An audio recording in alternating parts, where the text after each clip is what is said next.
Good evening. Today is Thursday, February 26, 2026. I'd like to call this meeting of the Auburn City Council to order.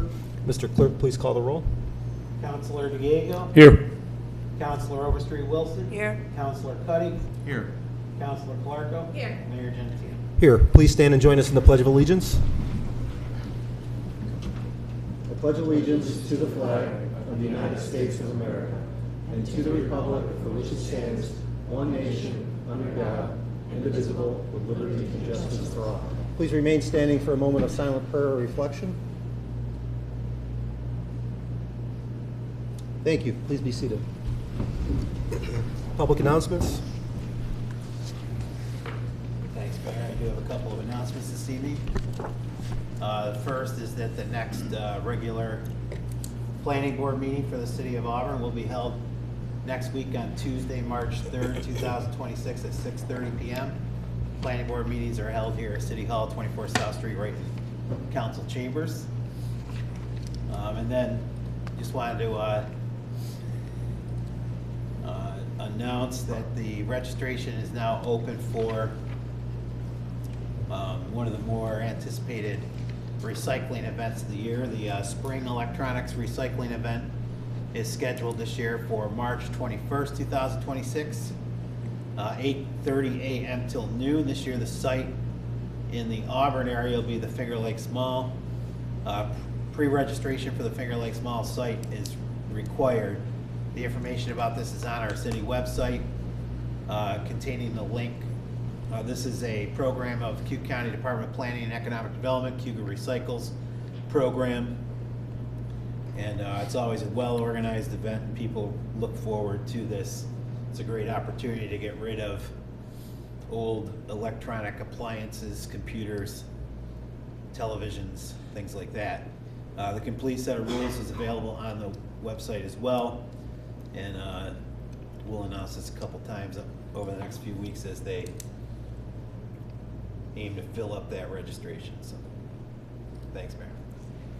All right, thank you. This evening we have a proclamation for Parent Leadership Month.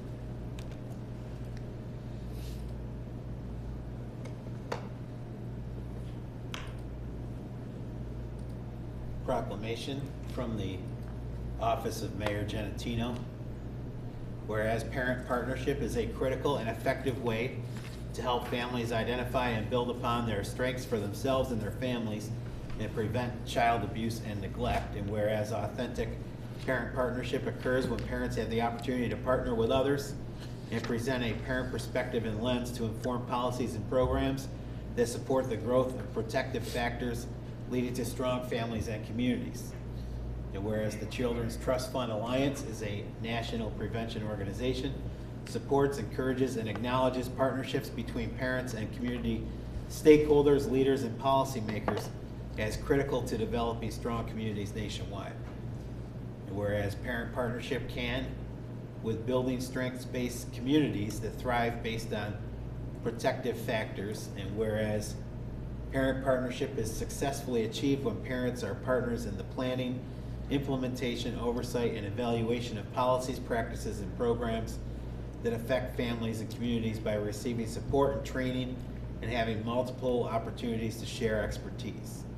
And whereas parents each year are partnering with others so together they can build stronger, safer communities where all children can thrive. And whereas parents have a powerful impact by sharing their lived expertise, and they will continue to have a positive impact on the lives of families across our nation and the world. Whereas National Parent Leadership Month is an opportunity to recognize, honor, and celebrate these parents. They have a vital role in their local community, state, and nation. Now therefore, James Genatino, Mayor of the City of Auburn, on behalf of the members of council, do hereby proclaim February as National Parent Leadership Month here in the City of Auburn. Thank you. With us this evening to accept the proclamation and say a few words are Mr. Jared Georgi. If you could meet me at the railing, please. Thank you, Mr. Mayor, and thank you, Council.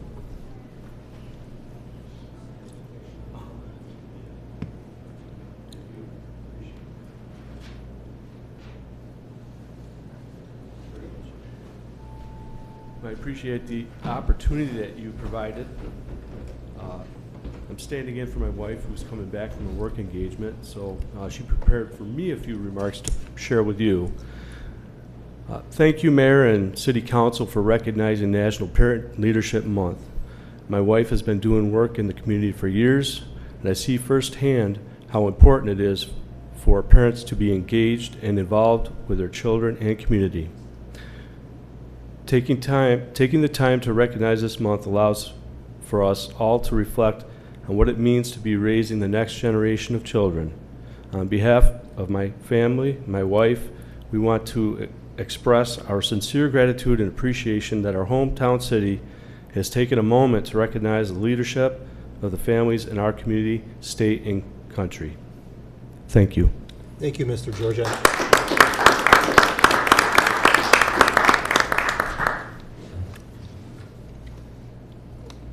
Okay, moving on to public to be heard. At this point in time, we'll open public to be heard. Portion of the council meeting, residents are asked to state their name and address for the record. Please keep remarks to 3 minutes or less, and please observe commonly accepted rules of courtesy and decorum. Mr. Udall. Good evening. James Udall, 106 Osborne Street. Here again, as I've been to advocate for the increase to the income limits to the senior and disabled tax assessment discount program. We've been talking about different numbers. Last week, I think we landed on a number of $750,000 that needs to be shifted from the seniors and the disabled to the rest of the taxpayers. It seems like a lot of money, but it seems as though it's not that Auburn doesn't have the money. It just seems to be that there's an inefficiency in collection of some money, like two issues in particular. It's come to my attention that there's one property owner in town that owes the city $171,000 over 18 properties. If there's one slumlord doing this to the city, I guarantee you that there's others.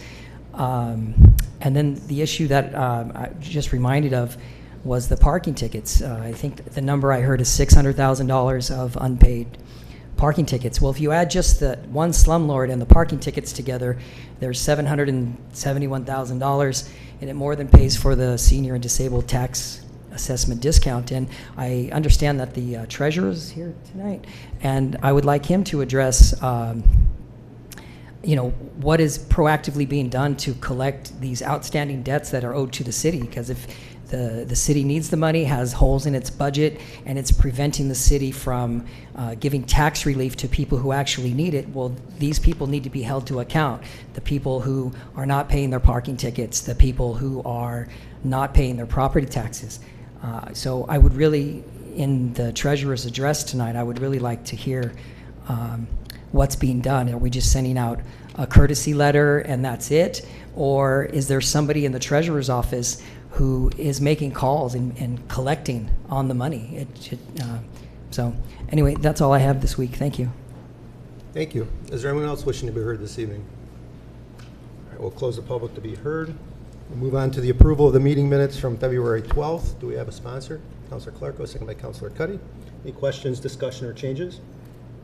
Councilor Yeah, I just had a quick question about the minutes. It was brought to my attention past week or so about the meeting minutes, and the question I was asked was, why isn't there any questions from the city council during any of the presentations listed in the minutes? I read through them and checked. I see it's a summary. I spoke to the city clerk about this a little while ago as well. I'm sure Chuck can explain it as well.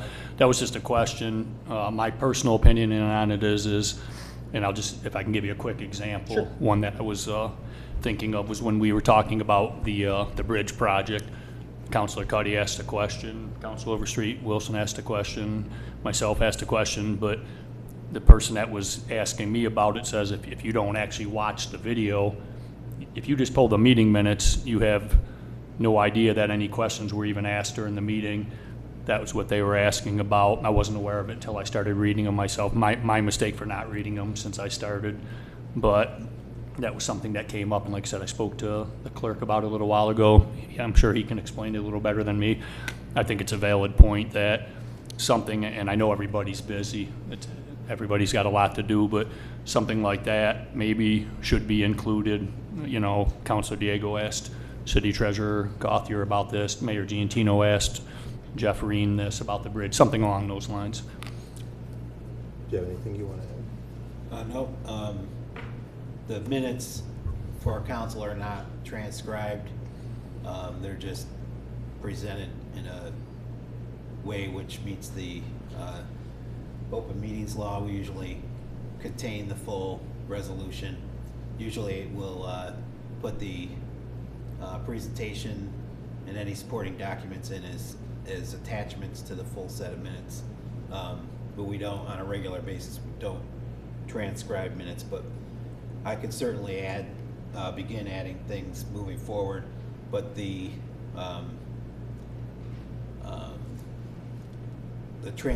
transcribing a meeting and being able to maintain accuracy is a time-consuming process. So it's really just not something that we do. We used to do it many years ago when there was actually people at the city that were employed to be the transcribers of minutes for planning boards and zoning boards and things like that. But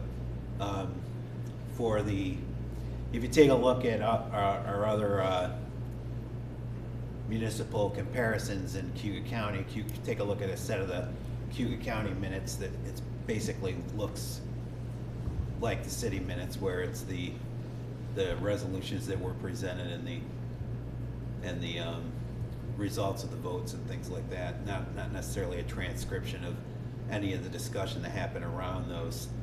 However, for the backup purpose, we do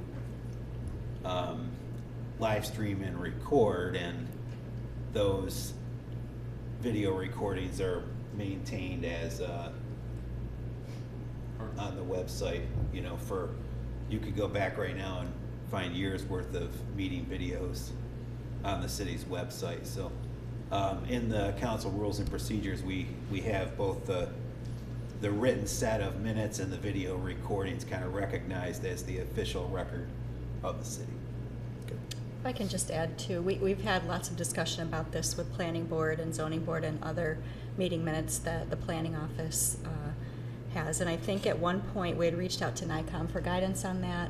It's important that the actual votes get recorded for meeting minutes. But again, they were recommending against full transcriptions and pointing at the videos for, you know, if somebody wants to see things verbatim.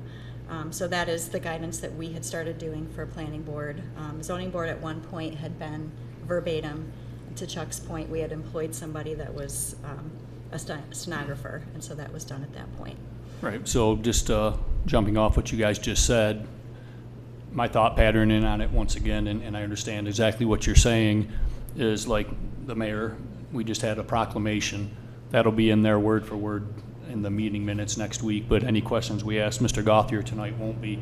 I'm just saying if we can look at the video, maybe we don't have to put word for word, and I'm not saying to transcribe it word for word, but maybe I think it's a little more important to have the discussion that's coming up between the questions, especially during this budget season and anything else that's going to be taking place. Maybe it doesn't have to be, it could be Councilor Cuddy asked, what's the difference between a rehab and a rehabilitation? That was the question he asked. Mr. Arena said this. It doesn't have to be word for word, just a general idea where you have to sit down and maybe they should watch the whole meeting or the video, but we're putting some stuff in there, but I think stuff that's more pertinent could probably be added in if we had the staff to do it. Right.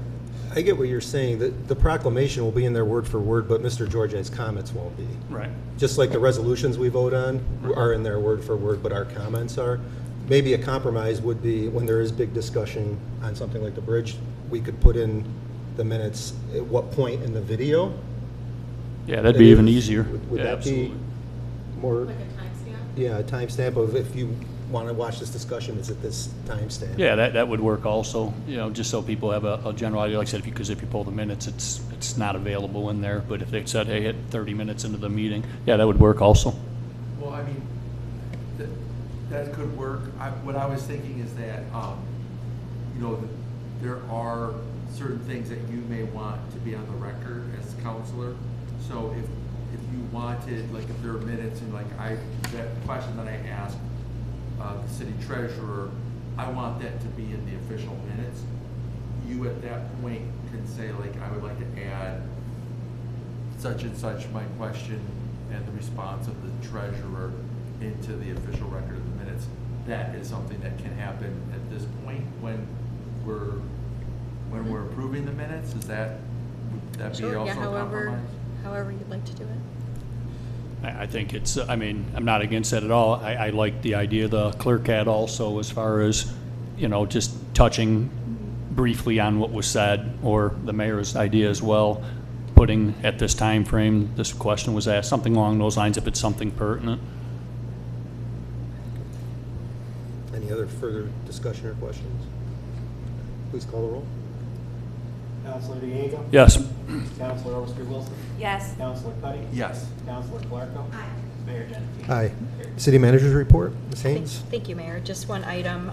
On the city's website, there's one bid opportunity, professional services for the Auburn Police Department Strive program, and that is due on March 6th. Thank you. Very good. Reports from members of council? Counselor Diego?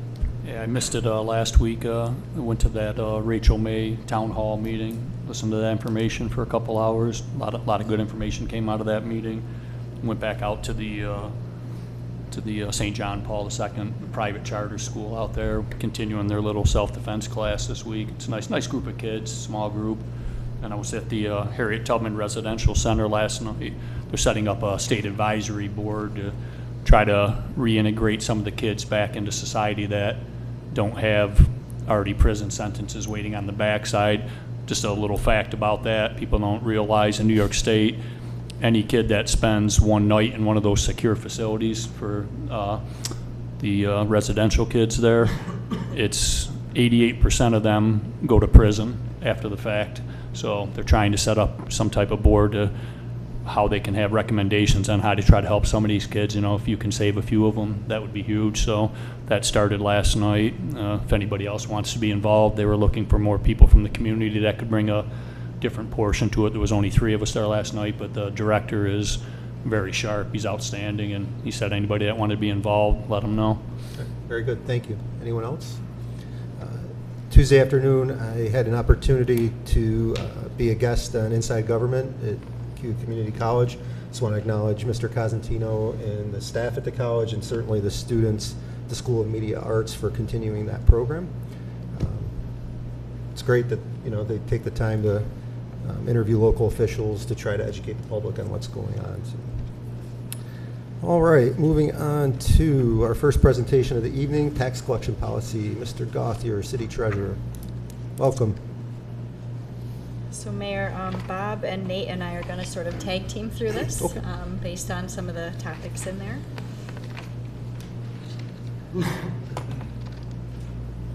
And Bob, can I ask you to stay up there for my slides and just, I'll speak from here? Thanks.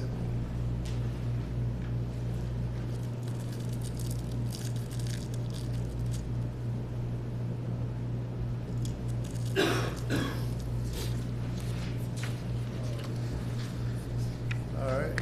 Hello, Mayor, councilors. Thanks for having us to talk about tax collections. This is going to be a kind of overall view. If you have any questions, feel free just to throw them out there at any time and we'll talk about it. Basically, we're going to talk about the timeline. July is the start of our fiscal year. The city issues their tax bills with the due dates of the first installment for July 31st and the second January 31st. And then in August, as you know, we talked about the city's responsible for making Cuyahoga County and the school district whole for their previous uncollected tax levy. If you have any questions, we could talk about that. Then in December, we take over the collection of the school after their second installment's done being collected. And then we're responsible for collecting that.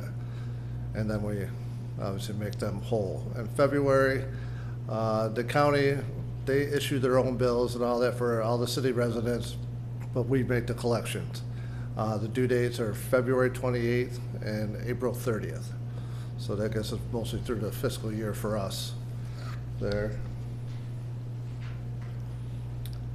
And so I know there's been a lot of talk about how often we notify people or remind people about whether they missed something. So in March is the first reminder that we send out.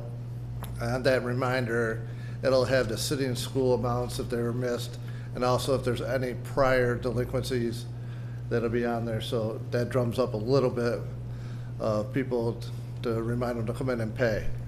And then after we collect our second installment of the county and we're done with that, in May, we sent out a second reminder, which is similar to the one in March, but it also will include the unpaid county taxes.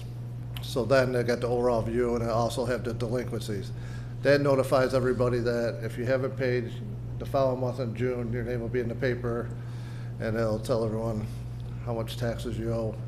And that also brings people in. June, as I said, that's where the delinquent taxes go into the paper. We do it 2 different days. And then on the third Wednesday, we call it the tax sale, which we'll talk about, where we purchase all the outstanding taxes, city, county, and school, as we're responsible for collection of those. So as I said, tax sale, just to kind of differentiate between you hear foreclosures, tax sales, and different, terminology. So the tax sale is what we do every year on the third Wednesday in June. Like I said, it's the combination there of the city, county, and school taxes that are outstanding for the current year. So when we do this, the reason why we do it is basically to close out our fiscal year. We close out the 3 tax receivables, county, school, and city, and they all get moved to what we call the tax sales. It's another receivable, but it's a different name. So from there, we move everything over, so we're able to start our new fiscal year in July. So it's kind of it's a function of more accounting than anything else. And then this is the same exact thing that was posted in the paper weeks before that, just so you're aware. I'm not sure if everyone understands that. Do you have a question, Craig? So you're saying that in that time frame, whether the people paid or not, we're basically clearing the books and starting over again. So we're obviously we got to pay the city and the school and the county. We have to make them whole, even if we didn't collect the full amount. Correct. Yep. Right. They get paid for their full amount of their tax levy, no matter what. That's why one of the things you got to realize, the county and the school don't have any incentive to send out reminders. They don't do anything because they're going to be made whole. So they don't care if they collect half of it, a quarter of it. We're taking it over and we're responsible for it. So we don't always get a lot of help from them. I'll just leave it at that. Can I ask a question really quick? Yes. Just to piggyback, so when you say the city makes the county and the school district whole for uncollected tax, so they have no incentive to really kind of Right. Mail out what is owed to them, does that specifically mean that we as the city, like the community members, that we will pay? And I know that I should, because I've heard this for the last 2 years. What exactly does that mean? We're paying? Is that what make whole means? Yes. So the city, they do their levy just like we do. Yep. So they issue the bills. They go out and they do collect. They collect their first installment, second installment. Then on the school, we'll say, in December, we take over that file. When I'm saying the incentive isn't there for them, is I'm saying they don't have to worry about, like we've talked about, notices and all that and generate all this, because for us, it's more of a cash flow. If the money doesn't come in, we're still responsible to collect it. But they're getting their full levy no matter what. They don't have to worry about whether they're cash flow or not. Whatever they levy, they're gonna get the full cash by August, Paid by the city. paid by the city. Paid by the city. Yep. And the reasoning behind that is, I think we spoke about this a little bit, that we couldn't have the county owning property inside the city. Right. What about, and this is just off the cuff, Bob, if they had to collect themselves and didn't get it, say they own the property in the city, they'd still be paying us taxes on the city property though, right? Even if the county owned it? Yes, well, no, if they own it, it'd become exempt, but I'm sure Nate's gonna discuss this a little bit. The fact that with the foreclosures, someone has to own those taxes in order to do what we'll talk about in a little bit, the foreclosure process and all that, someone has to be the lien holder. And if you have 3 different entities, like I said, Nick could probably talk to this. I don't know how we would foreclose on the city taxes, but then there'd still be county and school taxes on it. I'm sure Nate will talk about that. That's essentially it, that the utility is in unity there, that rather than 3 separate taxing districts, each having their own individual lien, you can kind of game out how messy that would be in terms of, well, who gets the real property in the end. But, I think, I don't certainly want to speak for council here, but everything's on the table in terms of how we approach this, I think, at least from my perspective. And I'll touch on some things when it's my part of the presentation, but that is, as Bob described, that's generally the theory behind it. All right. So now we will talk about the tax foreclosure. That's probably one of the worst things we do, and we really don't want to do this. Once someone's 18 months behind, we say 2 years, you'll hear from us, because just the way our fiscal year ends, because the county's last due date's the end of April, so we really got to give that the 18 months, so it pushes us to 2 years, is basically what it is. So 2 years of tax sales. So once you, oh, I'm sorry, Terry. Sorry, Mr. Gauthier, I was wondering, so if they don't pay their taxes, you said that their name goes into the paper, Correct. Yep. Now, if they haven't paid their taxes in a year, is their name still in the paper as like delinquent from taxes? That list that goes in the paper is a current year only. So why aren't we, I'm just asking a question, why aren't we including people who are delinquent haven't paid a year or 2 years? The tax sale function is strictly for the current year, as far as I mean. It's a function of legal notice, Yeah. Counselor Cuddy. It's a function of legal notice. Yes, but that as far as incentive to collect taxes, this might be a conversation that we may need to have. Sure, in the sure. future. Yes, but I think the human effect of seeing your name on the paper, in the paper, is probably motivating and probably gets some people to pay attention. But frankly, the human effect is irrelevant relative to our process. Our process is, it's in the paper because it's required notice by our chapter, yes, our charter, yes. Thank you. Well, yeah, like you said, we could probably list everything that's outstanding and put it in the paper too. It's just a cost of everything. Yeah. But, and whether someone's gonna come in and pay, just like the parking tickets, some people are gonna come right down and pay. They'll run down that day, so they're not in the paper the second time we run it. But then there's some that they really don't care, it's just something we have to do, but it does help. It gets people down here for sure. So part of the foreclosure process, we work with Corporation Counsel and this, where they'll have to do a title search on the property. From there, they'll figure out who is the owner, the residents of the property, and any party that has a vested interest or lien on the property be notified in the tax foreclosure. That means all of them will get letters. Anyone that has any kind of rights to the property will be notified that if they don't pay up the taxes owed, they lose their rights to the property when we foreclose. So that's why we notify everybody. And then I guess you got to remember on this, we get a lot of questions on this. When people pay off a foreclosure, that doesn't mean they're current. There's going to be an example of that. Because a lot of people think, oh, they paid off the foreclosure, what do you mean they owe taxes? Well, because of that 2-year window, there could be 2 years, the current 2 years may not be paid as well. They may go right back, they may go right back into foreclosure the following year if they don't get the other taxes paid up. I have a question. Is there a way to close that gap? That seems like we're just like living in redundancy of these people doing this time and time and time again. There's a lot of them, yeah. How do we, what are our options? Well, you're kind of limited because it's 18 months are for us, basically 2 tax sales. You're limited because you don't have any, I always say it's the stick, the foreclosure. You don't have anything to go after them on because it's not enforceable. That's New York State law. If they're not more than 18 months behind, there's no enforcement. So that's New York State law, but it's 18 months? Yes, correct.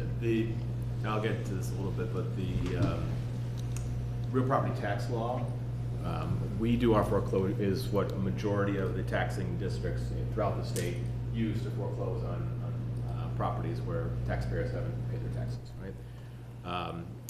In 1994, the state promulgated a kind of a law within that chapter to get any municipality on board that wanted to get on board with uniformity throughout the state. The larger cities, from New York to Buffalo and Rochester and Syracuse and Yonkers, decided not to opt into that process. Some smaller cities, like Auburn, also didn't opt in. So there's two kind of parallel tracks here: charter-based foreclosure, which we use, and then there's the real property tax law, state law foreclosures that are used in other areas throughout the state.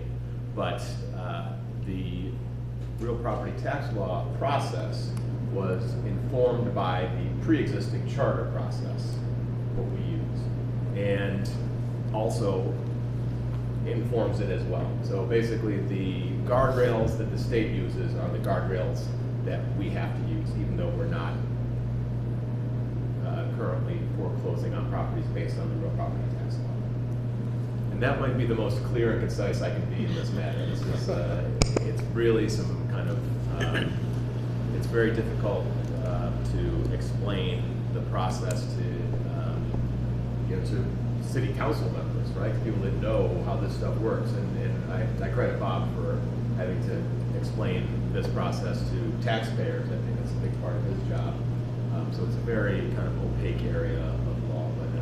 But as I said earlier, I think that we have areas to explore, that there might be some efficiencies. So I'm glad that we're having this presentation.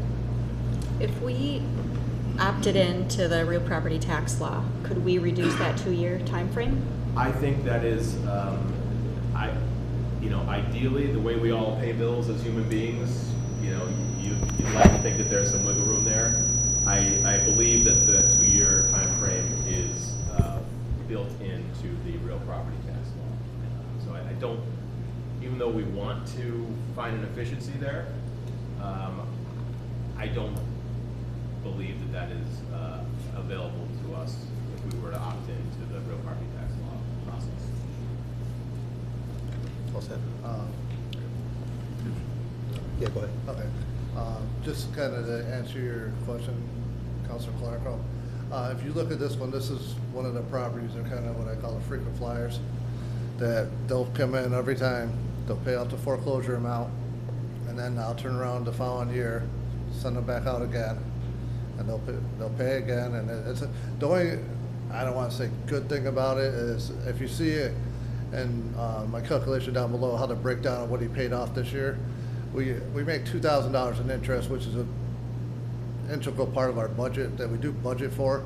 And when people talk about taking properties, a lot of times when you foreclose, you lose that. And no one wants to play this game, but it does generate that revenue, almost $3,000 on that property every year that we get.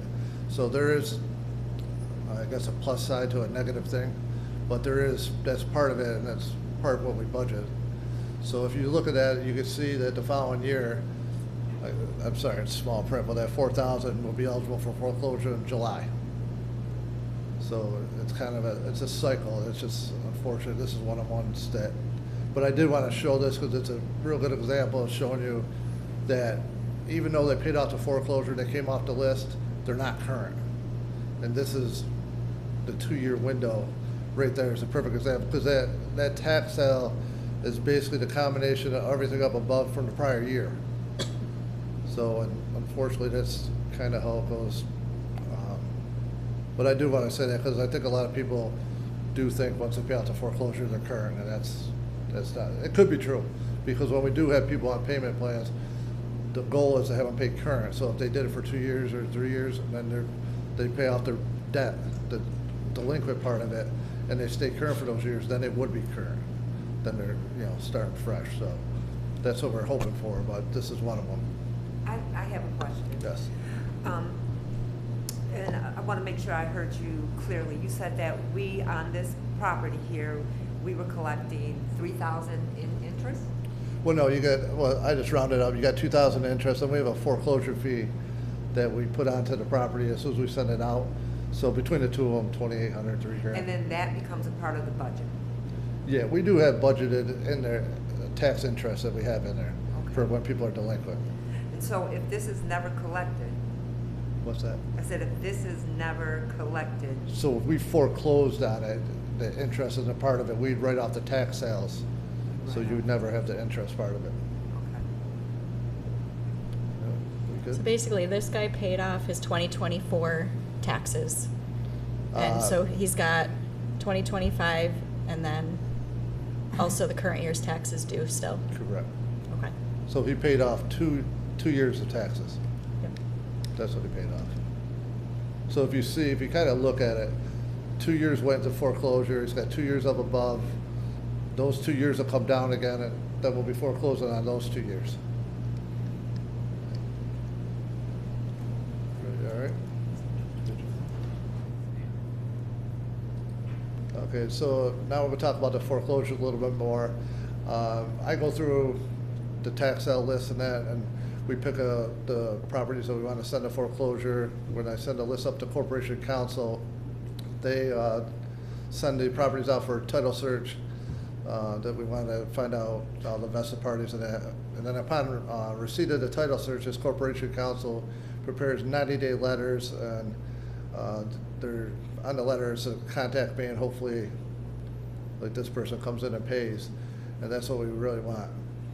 I guess, Nate, do you want to speak to some of this? Yeah, thanks, Bob. So a title search is when, just how that works. It's required by our charter and also by the real property tax law that any interested party in the legal sense, any entity that has a legal interest in the property be notified about the process, right? That's their due process right. And the way that we determine who those parties are is we send essentially the address to a title company, and they give us the chain of anyone that has ever intervened and had any sort of interest in that property. Our paralegal, Rosemary Taylor, does an incredible job in processing, first of all, obtaining those title reports. She goes through them and makes sure that all the interested parties have an existing claim that's still live, and then factors that into who gets notified, who gets legal notice for each property that Bob sends us up. So that's the title search piece of it. The other piece of it is, she does send, so after she has that information, she sends out notice in the form of letters. Again, this is driven by the requirements of our charter. It is extremely notice-based, so you have to make sure that you're providing proper notice to each interested party. But proper notice, legal notice, isn't actual notice. So what does that mean? That means that as long as letters are mailed out in first-class mail, they are presumed to be delivered. They're presumed to have been delivered regularly in the legal sense, whether or not that person or entity to whom notice is addressed is actually receives notice is not of legal concern in this matter. However, we do get return letters from time to time, and what Rosemary will do with those letters is figure out why they got returned. And if they got returned because a interested party says, well, that's not my address is actually this, well, she'll send out a new letter. Or if in this process, she has realized, oh, I missed this one particular party, this happens extremely rarely, she'll send out notice again. But it's not that every letter that bounces back, we send a new letter to, because as long as we determine that we've sent out proper notice by placing that notice within the U.S. mails in first class, then we've done what the charter requires us to do. We do go above and beyond that notice requirement because to some extent it is, again, there's the there's the legally required piece of this, and then there's also the human piece of this, that you are essentially taking someone's house from them, right? So we, after kind of at the tail end of the process, once we've determined that a proper notice has issued, we asked the code enforcement office to go and actually post on the property the notice of the foreclosure as well. So that is something that is not required by our charter. There is an additional expense in person hours and additional printing and whatnot, but it's something that we feel is again above and beyond what is legally required, but perhaps on a human level is the best course of action. So that's it. But I'm happy to take any questions the council might have. Councilor Clark. The first bullet, it says that the treasurer selects the properties to be sent to foreclosure. Can you tell me what that selection process is? Because it seems to me that anybody who is 2 years behind would be sent to foreclosure. So I want to know what that means, how it's selected. That's pretty much it. If they're 2 years behind, we would take out, if someone's currently on a payment plan and they're current with that payment plan, we wouldn't put them on the list. The only other thing is we have a capacity to do only X amount. So usually it's about 100 that I'll send up to Corporation Council. So someone that might on their, maybe they only have like $1,000 in that second year. So I'd probably wait to the following year. And if they don't get it caught up, then you'd have 2 years in there. And it'd be more of an amount worth foreclosing on there. You'll notify them. And just to piggyback on that, Bob, the Supreme Court decision in Taylor versus Hennepin County several years ago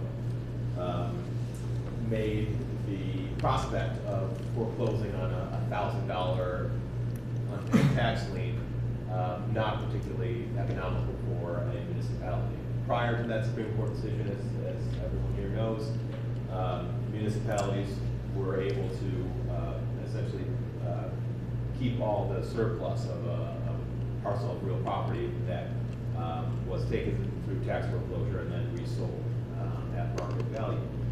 That is no longer permissible by the United States Supreme Court's holding in that case. So $1,000 is,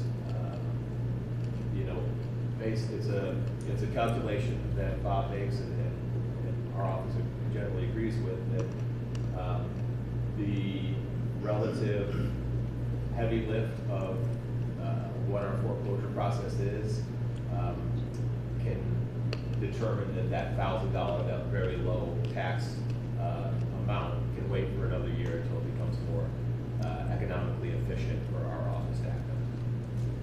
I have one more follow-up question, if that's okay. So you said that we wouldn't send it to people who are on a repayment plan. Who decides those repayment plans? Is there a set method in which we do it? Is everybody held to the same standard? How is that decided? Usually it's initiated by the taxpayer. The taxpayer come in, because they got prior notices and stuff like that, so they'd come in. And it's probably what we're gonna be talking about tonight. Most of the time I've done it based on trying to get them current within 2 to 3 years and what they can put down, and then move the numbers either way. Some people can't put down a big down payment. They just can't come up with anything. So then you just divide it by the 36 and we still accrue the interest on it. So that's how we would do it. Thank you. So the next piece of our presentation, if you could go through, I think it's 2 more slides there. I think Nate just talked through that slide already. One of the things that the mayor had talked to me about a few weeks ago was interest in a standardized process, which I think is what you were trying to get to. So we started taking a look at Cayuga County's installment agreement process a few years ago, and I apologize, I'm not sure how long this has been in place. The county adopted a local law that allows for installment agreements. So this section of the slide is straight off of their website. They offer installment agreements to eligible owners for the payment of eligible delinquent real property taxes over a period of 24 months. So they take payments straight out of people's accounts. In the agreement, all the delinquent taxes have to be included. There's a requirement of 10% minimum down payment. Bob just mentioned, or has mentioned to me this week in meetings, sometimes he thinks some of our folks would struggle with that number. One-time filing fee of $10, and then the taxpayers must remain current with all future taxes while in the agreement. We do have a handful of written agreements in place. A couple of them were actually approved by the city council for some larger amounts. So we do have a handful of written agreements, but we don't have a policy right now that has everybody go through a standard process. So just wanted to take you through some potential discussion if you were interested in pursuing this. If you could do the next slide, Bob, thank you. So what I wanted to talk about is let's have a discussion on what we would need. We need to determine the time frame in which the agreement is offered. So at what point in the period of delinquency do we say, okay, we're going to have everybody go through this written installment agreement? Bob's point around the lever that we have for people to comply is foreclosure.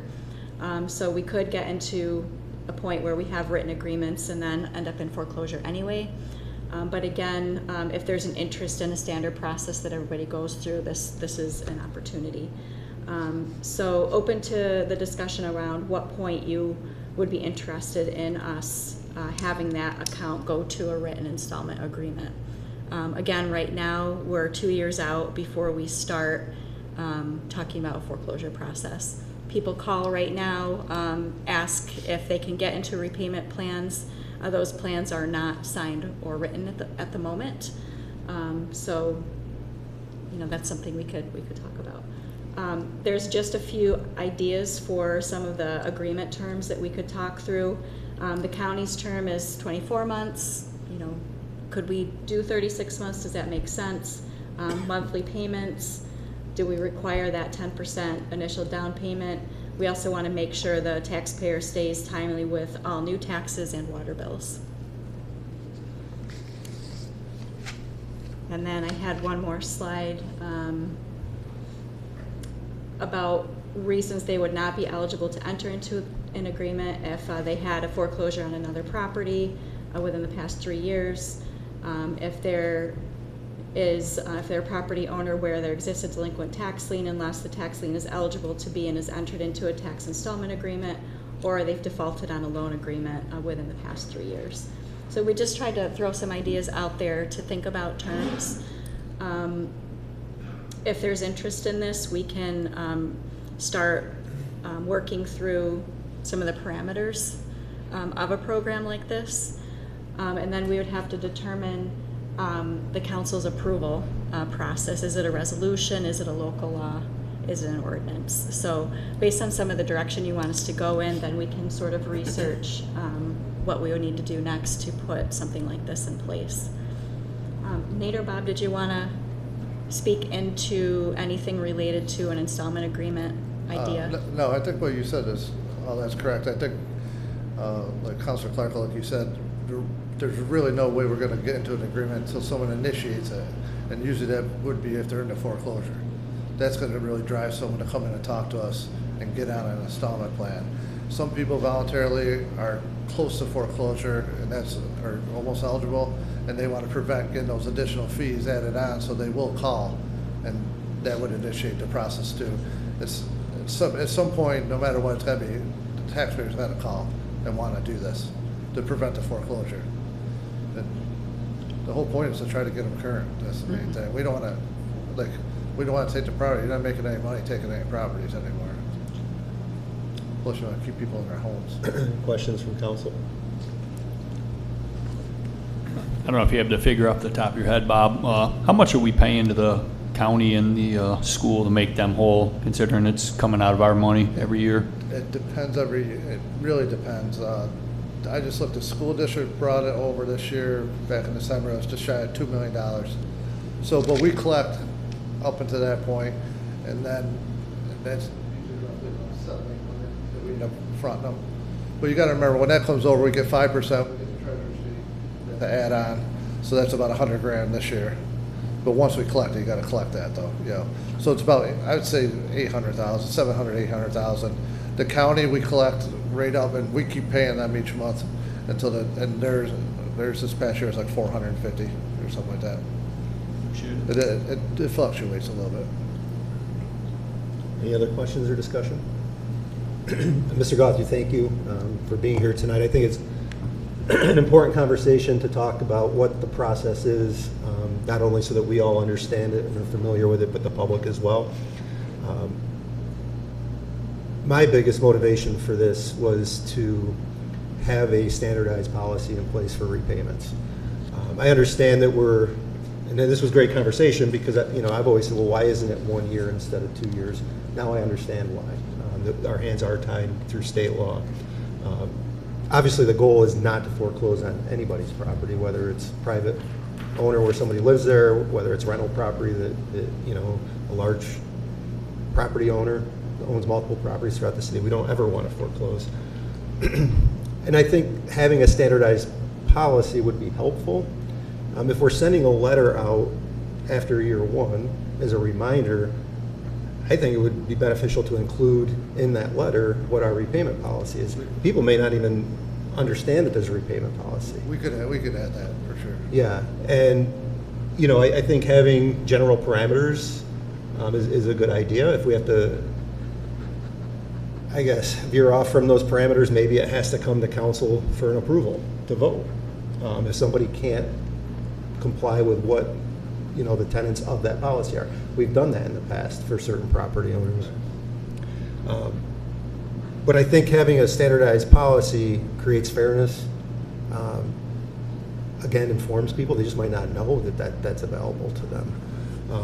In terms of making the county and the school district whole, I think it's a double-edged sword. There's a big cost to that. But on the flip side, because we do that, we're taking those properties and we're able to move them, and we've seen that happen repeatedly over the last couple of years with our new policy of not going to auction, right? I think that was one of the biggest improvements we've ever made in terms of property, by not going to auction, because we had no control over who bought those properties. And then, it sets up these bad property owners who continue to buy these properties and they're not maintaining them. So that would just complicate that process. But on the flip side, we're making 2 other entities whole, and those numbers are rather large. So I think that's something that warrants further discussion from the council, with input from staff, obviously, because you're the ones that are going to deal with this on a daily basis. I think the parameters that the county policy sets make a lot of sense. The only reason why I went to 3 years is just because we have a lot of stuff on our city tax bill that we've added, and all the levies go on there. If you do a sidewalk or anything like that, that's all on there. So ours get pretty large. So if they're behind it, if anything they skipped, it's probably that in school usually. So it can get pretty sizable. Yeah. One of the things that came up in our conversation this week was our special assessments or levies that we have on there for a sidewalk or a water or sewer. For whatever reason, right now the requirement is for people to pay that full amount in the first payment. So one of the things that we could potentially think about as part of redoing all of this is allowing for those special assessments to be broken up into the 2 payments instead of all due in the 1. I don't know, you had seemed okay with that idea when we talked about it before. I don't know if that would complicate collection at all. I don't see why it would. Okay. And another thing I want to clarify too, when we talk about loan agreements, we currently can't take any partial payments on current year installments, just so you're aware of that. So you have 2 city, 2 county, 2 school. We can, if it's $1,000, they got to pay the $1,000. We can't take $50 each week. We're just not equipped. Our software's not equipped for that. Well, We're going to new software in a couple of years. We might be able to change that. Yeah, I was going to ask that when we switch from AS 400. If we ever switch from AS 400 to the new software. We are. Yeah, I know. It's going to happen. 2027. Yeah. Hopefully that software will allow a little more leeway. I believe it does. That's what I'm saying. Okay. Trying to think if I had any other questions. Whoa. Oh, it's late. Let there be light. Chuck is falling asleep. Can you, or can somebody from staff provide us with the letter that goes out now as, Sure. as the reminder? I'm just curious. Yep. I did send just the other day, you got the email, they're both sample letters for March and May. Oh, okay, I might have missed I the could read- I attach. could read I might have some. missed the attach. No, I still have it if you sent it. I Yeah. might have missed the attachment. Just the other day I sent it, but Okay. just so you know, we talked about that already, we could add language that, feel free to call, and, you know, we offer installment agreements now, so whatever language you want to put in there, we could add that, Okay, very so good. they know that. You know, and I really group this issue into two pools of people, right? There's private homeowners who might get into a little bit of trouble, the medical debt, or maybe they lost a job. That's one group of people. And then there's the large property owners that completely and continuously play the system, and they wait right up until that last minute to pay their taxes, and it really disrupts our cash flow and our ability to provide the services that everybody relies on. A question was asked of me, if somebody owns or owes a high number of taxes to the city, why do we allow them to continue to buy property in the city? And the answer to that, Mr. Garland, is we don't have any control over that. Is that accurate? Well, our land sale policy would forbid that. Yeah, I'm talking, For city-owned property. for city-owned property, I know we can control that, but the question was asked, well, why are they allowed to buy property in the city of Auburn if they owe taxes? That would be by any sort of political views an individual holds dear to their heart. That would be a complete overreach of governmental power to get in between two private parties determining to sell real property. That's frankly antithetical to the United States of America. I mean, that's a private real estate transaction. Our land sale policy does not allow people that owe taxes on any other property to purchase city-owned property. In fact, if there are code violations on any other property they own, they cannot purchase city-owned property. And So, we've actually refused purchase offers. Correct. For both of those reasons. yes. So between two private entities, they can't buy anything the city owns. That's, okay, that makes sense then. Absolutely. Another way to put it, perhaps less melodramatically, as I just did, is we don't have a dog in that fight, right? But when it comes to city-owned property, we can set the parameters there, and when I think have wisely decided to not allow people that have code violations or have not paid their taxes to take advantage of buying city properties. And I'm glad you guys said codes, because that's another thing that we look at. If maybe they owe $1,000, but they got code problems, I'll speak with codes when I make my list, and if there's a problem down there, I'll put them on the list as well to generate that conversation. Any other questions for? Yeah, just one last thing. We talk about the standardized process in place. It kind of goes back to what you were saying a moment ago. You know, hypothetically speaking, tonight you hear somebody may owe $171,000, and Mr. Gauthier says, well, we don't turn this one in for the person that owns $1,000. If you're going to put a policy in place, it's basically got to be all or none, so there is no favoritism, which, you know, that's a double-edged sword as well. Like you said, somebody loses their job, something happens, and they owe $1,000. It's hard to try to throw them on a payment plan, or we're going to foreclose on you. Consider, you know, people owe $12, $15, $20, $75,000. That's the only part that we could put language in there to, you know, under certain circumstances, but then you're starting to open up Pandora's box. Well, you did it for this person, you didn't do it for that person, so. It's definitely hard to write policy for every situation, so we're gonna run into things Correct. as we go through this. So what would you like to see next? Would you like us to come back in 2 weeks for more discussion on this? Is there, you know, with maybe a policy sort of written with some of the discussion we've had tonight? I think the next step is a draft policy. Yes. Okay. Oh, I just want to tell you one thing too. We didn't include one slide that I did before, just to give you an idea. Out of all the delinquent taxes and tax sales, 70% of it's not even eligible for foreclosure the first 2 years. Just to give you an idea that you're really looking at, you know, further years down. Most of that you see that large number, you talk about that number a lot, it's not even eligible to be touched yet. Just to give you an idea. You know. Well, and so what he's talking about, we can provide that information to you. So we have X dollars of total outstanding taxes. There's only, and we'll get these numbers to you, there's only a certain amount of that that's actually eligible for us to move forward on and foreclose on. So it seems like a big number that's out there, but the ones that we can pull the lever on Yeah. are the only ones that are 2 years old, It's usually a couple hundred properties. right? So, and we can do that breakout for you. Are those lists, no matter what the time frame is, are those a matter of public record? Yeah. Counselor Cuddy?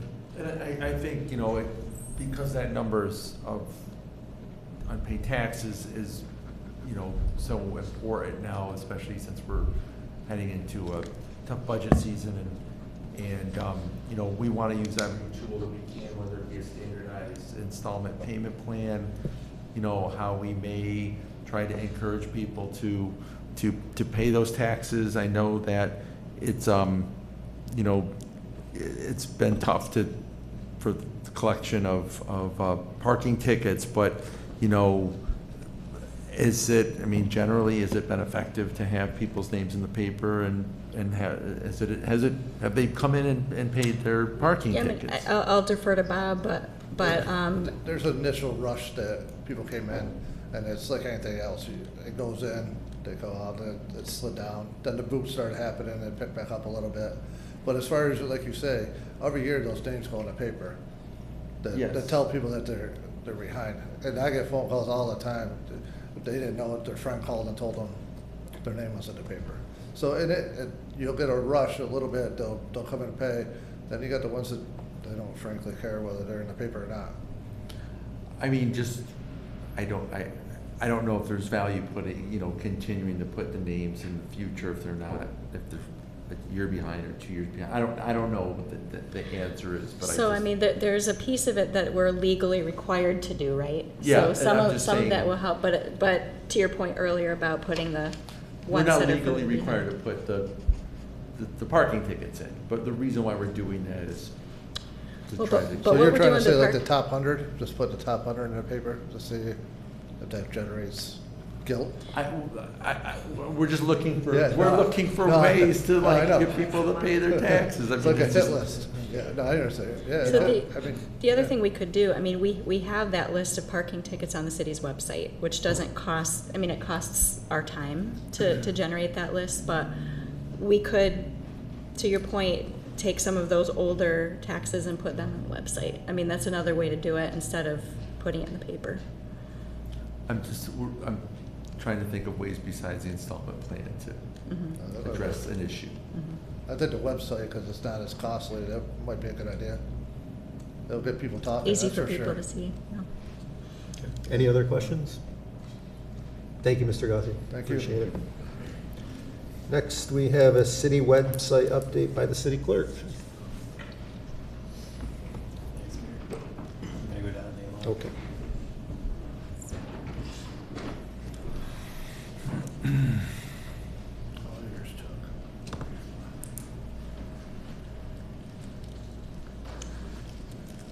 Okay, when he talks about parking, I say there's just a recommendation.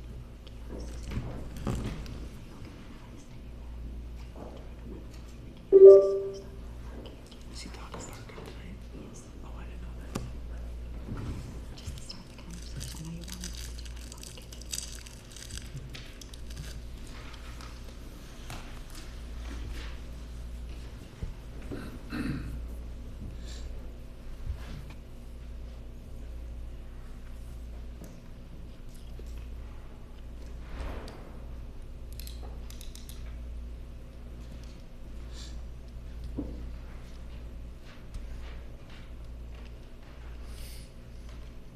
Well, good evening.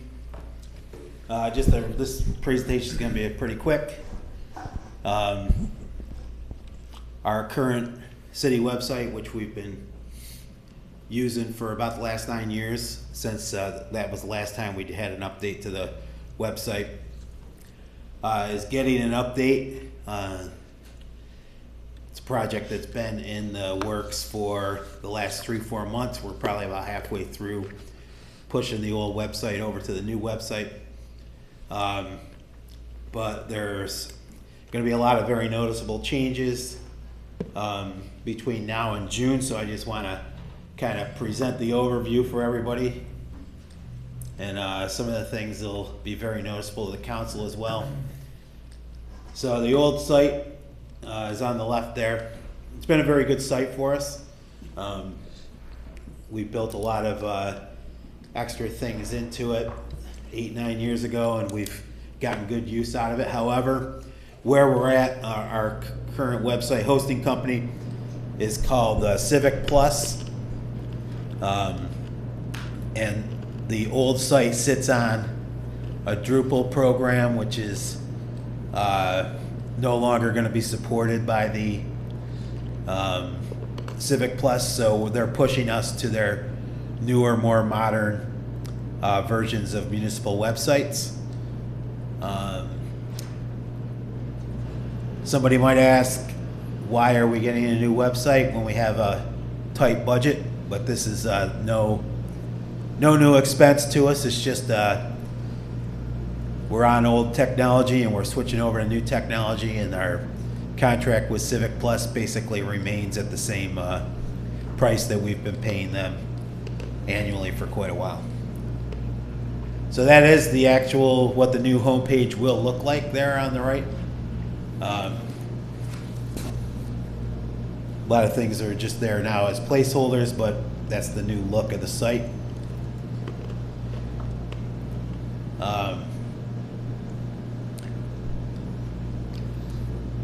So what's happening is the site itself, there's going to be a lot of work done over the next 4 or 5 weeks to finish up getting all the content from the old site to the new site. And then during the month of March, we're going to have a lot of training with our staff to teach everybody how to learn the new site, do the editing, make the updates, things like that.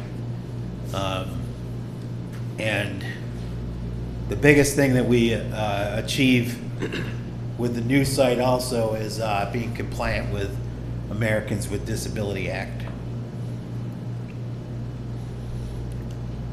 I'll get into that a little bit more in a second here.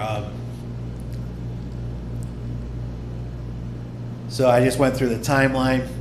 We are basically looking, once the staff is trained in the month of March, we're looking for a launch sometime in the first half of the month of April. So as soon as we set an exact date, it'll be sometime before April 15th. It might even be April 15th. But in working with the company, we'll finalize what the launch date of the new site is going to be. It'll be sometime in mid-April. So phase 1 is going to be to just push the website over. Phase 2 is going to be the agenda system that we use for the council and all the boards and commissions. For the last 10 years, we've used a program that when we started using it 10, 12 years ago, it was called Novus Agenda.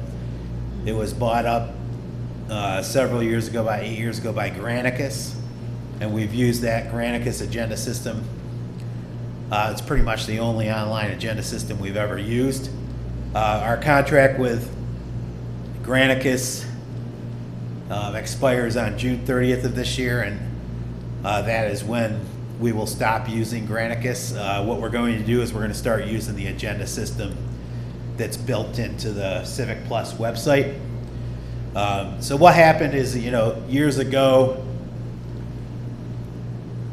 10, 15 years ago, agenda systems weren't really part of websites. So it was like third-party companies that kind of started these agenda systems.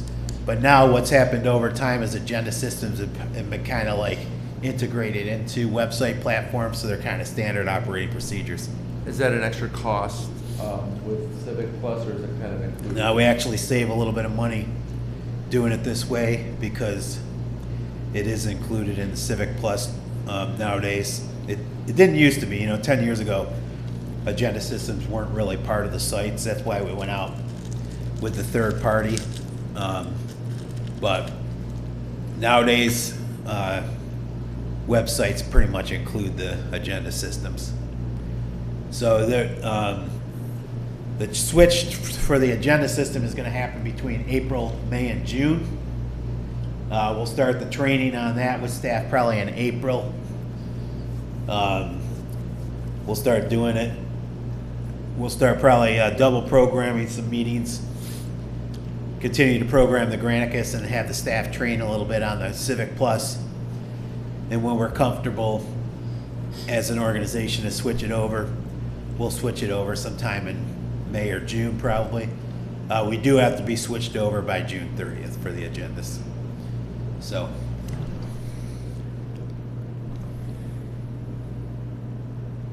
You can, the picture on there, on this particular page will show you what that new agenda page will look like. You see that little box on the lower right. Each meeting kind of has this little setup. You would click on that box and it would open up the full meeting agenda and documents. Very similar.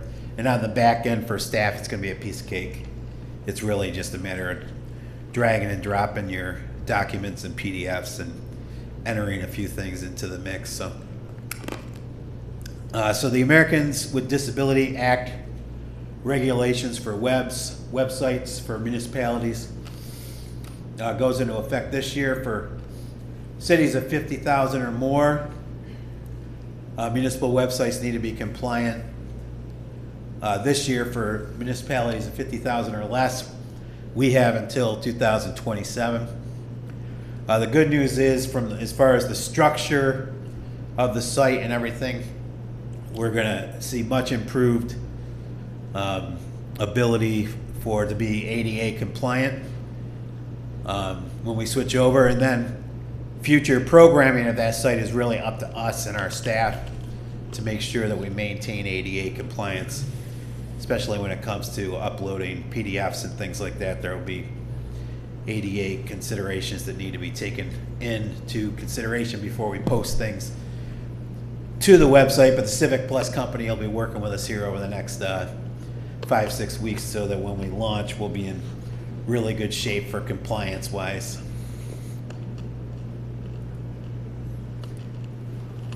So that was it for the website update. Does anybody have any questions on that? Just wanted to give the public the heads up. This is going to happen in the spring, and the mayor and council the heads up that something that we've been working on, and the staff will be working hard over the next 4 or 5 weeks to get it ready, and then we'll make the switch in April. So in conjunction with the website, I just want to give a quick update on the Pango app that we use for the municipal parking in the downtown area. And we've integrated into some new things with the Pango company. And just to give you an idea of how that Pango app gets used, I threw the stats up there for the calendar year of 2025.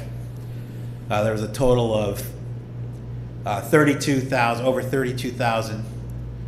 So it was 32,384 Pango sessions on the app. So it shows you that the Pango does get used quite a bit. On that other column, the zero charge session, one of the reasons why that number is so big is the first 6 months of 2025, we still had the 2-hour free parking over at the garage, and people had to log in to the Pango app to get that 2-hour free parking. But that doesn't really exist. The other zero charges are people that they might just log in for a minute, and then a minute later they close their session. So there's no charge if you're only on it for like a minute or two. But it was total revenue to the city, net revenue of over $46,000 for the calendar year 2025. And then it's been a cold winter. Sometimes it doesn't look like there's anybody around anywhere, but you can see the stats there for the month of January 2026. There was 2,496 Pango sessions for parking with a total revenue to the city of $4,034. So it shows you that people do use the app. It's been a good tool for us here at the city. And you have a question, Counselor?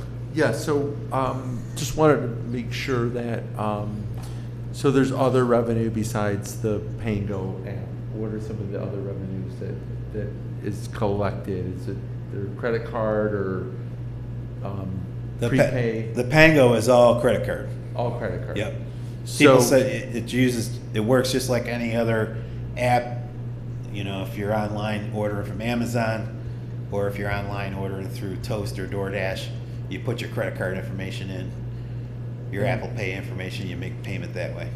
I use Pango, but like the kiosks, they're just, it's coins still, or Coins and credit cards for the Coins, kiosks credit and cards, coins for the yes. meters. Okay. Yeah, Pango is one way that people pay. Okay. And I'm not saying I'm not saying that this is the total revenue Oh, for gotcha. parking in the city. This is what we collect through Pango. Okay, very good. Thank you. Yeah, this is more a presentation on the app than it Yep. is on the total parking program. And the reason for that is we've got some new, I'll hand these out, council. We held a lot of meetings the last couple of years. We met with a few firms that are competitors of Pango. We saw what other communities were doing with downtown parking, and so we were able to meet with the Pango company itself, and they're able to help us introduce some other programs for people that don't necessarily use the app. So it's, first of all, this is specifically for the app. That QR code on the screen, it's real easy to download the app, put all the information on your phone, you hook up your credit card, you're pretty much good to go. And as the stats on the previous slide show, there's plenty of people in town here that are doing that on a daily basis, utilizing the app. But what we have discovered is there is a reality that not everybody has a smartphone, and not everybody has the desire to download the app, especially if you're only in town for a short period of time. So there are a couple of new programs that we have now with Pango, which do not require the person to download the app. And the first one here is the Scan to Park program. So this would require you on your smartphone, but you can, if you scan the QR code on the Scan to Park program, it'll bring you simply to a web page which has you put the information in and walks you through a payment process. So you put your license plate number in, you put the zone. Here in the city, it's real easy. We only have 3 different zones that we use for parking: on-street, parking lots, and parking garage. And then it asks you for your payment information, and you start a parking session, and you're in the same universe of people that are logged in through the app.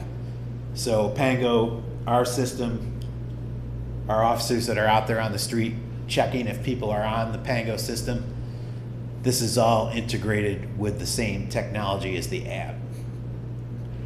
So the Scan to Park is there for people that don't like to use the apps. And then what we've discovered over the last couple of years is there's just some people that don't have smartphones, don't use the phone as a computer, don't anything. So there is a new Call to Park program where you can literally just call. You can do this from a flip phone. If you still, there are some of the older people in town still just have flip phones. They don't do the smartphones. But you can call the 800 number there, 877-MY-PANGO, and there will literally be a person that picks up the phone and sorry, I clicked on the person will pick up the phone and talk you through taking your payment. And the Pango has its own staff that answers the phone, and it's a real friendly process, and they'll be able to walk the people through. So the same thing you would need for the phone to park program, the call to park program. You need your driver's license, or your license plate number, I mean. Then you'll need a credit. You'll need to know which zone you're parking in, and then you'll need a credit card to give the information to the person over the phone. So we will be working. All this is on our city's website. It's on the BID's website. We will be working in partnership with the BID to try to spread the word on these new options for people in our downtown area. Those cards that I just handed out, we had those cards printed out. They're being circulated around the downtown area, try to educate people. There will be some signage that'll be going up here soon in the next few weeks in the springtime once the weather gets a little bit better. One of the things that we are well aware of, and we've talked about this at council meetings prior, is a lot of the kiosk boxes that are downtown. The kiosk boxes cost about $10,000 a piece just to purchase the physical kiosk, but then you have the reliance on the cellular for the internet connection for the credit cards, as well as the solar. So there's a lot of components to those kiosk boxes, and they're very expensive to operate over the course of the year. And some of the kiosks that we have in our downtown area are as old as about 15 years. There are a few newer ones that we've purchased in recent years. We purchased a couple newer ones when we did the State Street Bridge. We purchased a couple newer ones when we redid Lincoln Street with the Heritage Center, 7, 8, but even those now are 7 or 8 years old. And what happens, especially this winter, when you got 3-4 weeks in a row of 0 degree, below 32 degree weather, really takes a toll on this equipment that's out there. So a lot of the kiosks are in pretty bad shape. It's hard to find the new parts for the kiosks. So we will probably be in the need to downsize the kiosks. Making an investment in the kiosks isn't necessarily a wise investment, because when you factor in the cost of the kiosk itself, the paper it takes, all the equipment that's needed to put into the kiosk to collect the credit card payment, and then the solar, it probably costs us more sometimes to provide somebody a ticket for them to give us 50 cents through a kiosk. It's not a very effective or efficient thing. So we'll probably be in the need of taking some of the kiosks out of commission here this spring, as we can't find parts for them. And one of the reasons why we're really looking to spread the word about the Pango and the new Pango programs is to be able to let people know that this is probably your easiest way to pay for the parking if you're coming downtown. Some people don't even have cash or coins anymore that they carry on them anyways. They just do everything through their phones. So just threw this in here with the website. This is another thing, technology based, that we've been working on hard over the last couple of years with the Pango company to get these things into action, and they're out there now and can be used by people. So more to come. We'll talk about downtown parking and some of these issues during the city budget process, but what we've discovered after we worked out some kinks with Pango a couple years ago, it's definitely a reliable product, and there's definitely hundreds of people that do use it on an annual basis here in Auburn. Any questions? Any questions from the council? Thank you. Yep. Other business from the council? Councilor Diego? It's a quick question, Mr. Jensen, if he's got a moment.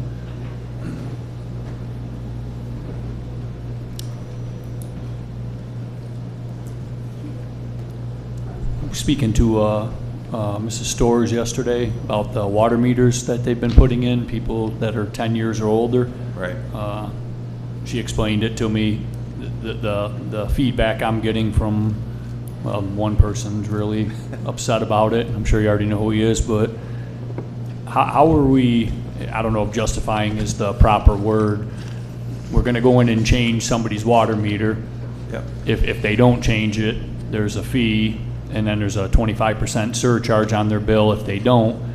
But when they go in to change it, if the fittings aren't correct, the homeowner has to pay a plumber to come in and change it and then have us come back. That's the part is kind of hitting the people. You know, they didn't put the meter in the first place. The meter's always been there, but they're gonna have to pay an outside plumber to come in and change the plumbing so that we can put the new meter in. Sure. I wonder if you could just speak on that real quick. Yeah, most of the time, the plumbing itself is, well, first off, the meter replacement on a 10-year cycle is something that we adopted years and years ago with our older residential meters and even on larger meters. In general, meters fail over time, and as they fail over time, they fail in the direction of the customer.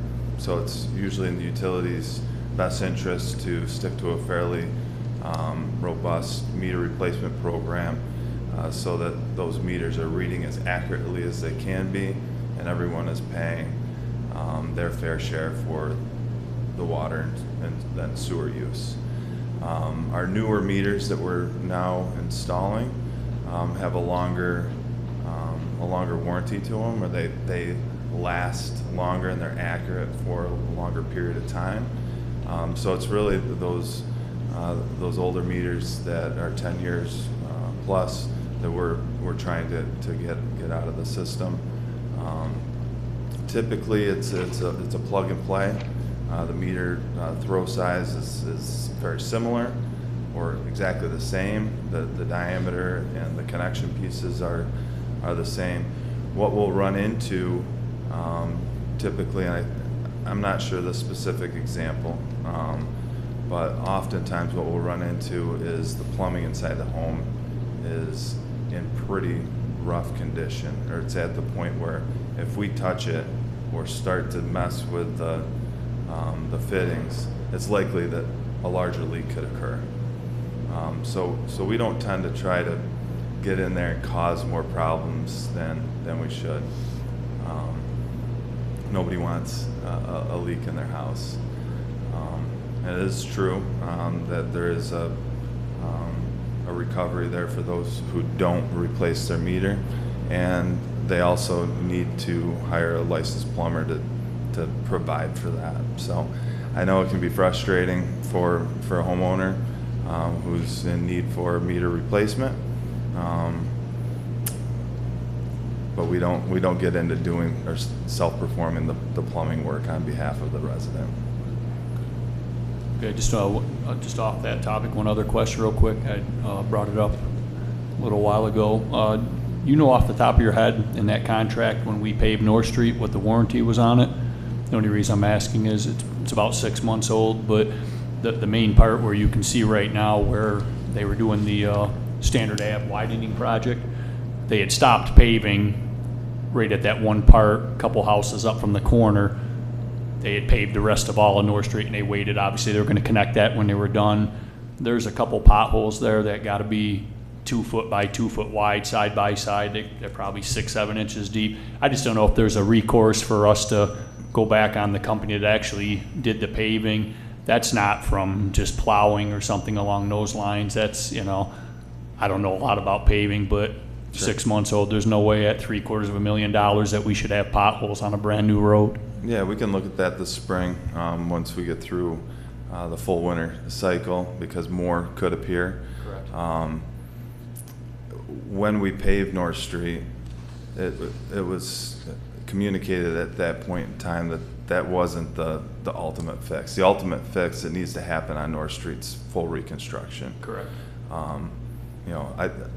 For the residents and for you as well, over the next couple of years, you're going to see that brand new pavement on North Street deteriorate.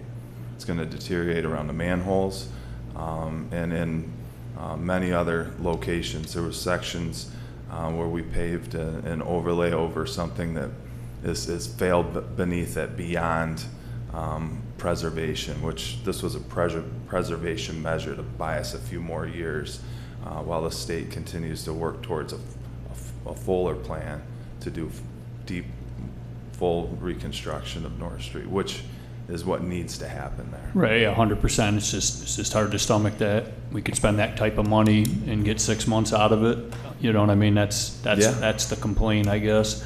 I don't know if there's something we can go back and they can come repair. The potholes or the manholes are going to be a problem. Yeah. I believe right off the way it was paved because they weren't level in the first place, so they had to come back and cut them all back out and then patch them in. They're going to be a problem regardless, but where the road connected, it's something we can look at. Absolutely, 100%. We'll take a look. Appreciate it, thank you. Yep. I think that happened on Fitch Ave a few years back. They came in and paved it, and it failed during the winter, and then the contractor came back and had to... Yeah, that was because of an asphalt mix issue. Yeah. Yeah. Okay. Any other business from the council? I understand we have a few requests for executive session. Yes, Mayor. Thank you. I have one item related to potential litigation, 3 items related to collective bargaining, and 1 item related to the employment history of a particular individual. Do we have a motion for executive session? Counselor Cuddy, second by Counselor Clarko. Please call the roll.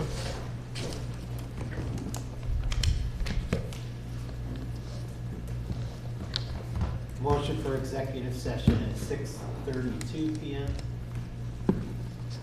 Counselor Diego? Yes. Counselor Overstreet Wilson? Yes? Counselor Cuddy? Yes. Counselor Clarko? Aye. Mayor Genetti? Aye, we'll be in recess for executive session.